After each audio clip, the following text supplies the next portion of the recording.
Can your profession help you survive in the apocalypse? This is 1 hour before nuclear explosions sweep across the globe. 21 people have gathered in this place, only by hiding in the shelter behind them for 1 year. Can they survive? But the food, oxygen and other resources inside are only enough for 10 people to survive for 1 year. They must decide through voting within 1 hour who is qualified to live and be responsible for rebuilding human civilization after the disaster. Voting begins now. Harp player, the shelter doesn't even have a harp. Basically useless. Eliminated wine auctioneer. Eliminated fashion designer. Room service attendant. Pastry chef doesn't even need consideration. All eliminated. And the most unfortunate is this young man. I'm a published poet.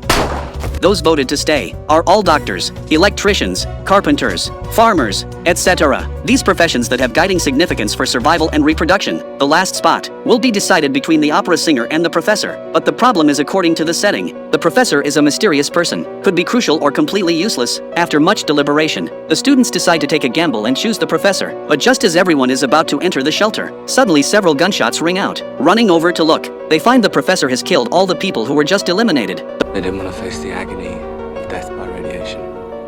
They asked me to help. The professor's extreme coldness before departure makes everyone's scalp tingle. The girl panics a bit, quietly tells her boyfriend, "I don't want to live with someone like the professor for a year." So the boyfriend, while the professor isn't paying attention, closes the shelter door, leaving him outside to fend for himself. And the remaining 9 people all enter the shelter, beginning their year-long life. The facilities here are very complete. In the middle of the night, the girl thinks of the professor. She opens the inner door and finds the professor still lying at the door, his skin beginning to rot from radiation. But just then the professor shows a piece of paper, which clearly states, "I am the only one who knows the escape code." The girl quickly calls the other companions, but everyone thinks the professor is just trying to scare them. The purpose might be to make them restless. And furthermore, even if they open the door now, radiation would spread inside. They'd die before the year is up. So everyone turns back into the room, leaving the professor to be devoured by wild dogs, consumed by radiation. The boring and tedious year passes just like this. When everyone prepares to leave the shelter, they discover that opening the door really does require a password. In self-reproach and despair, everyone dies in the shelter. And the next second, this group appears in a classroom again. It turns out this was the last philosophy class of the semester.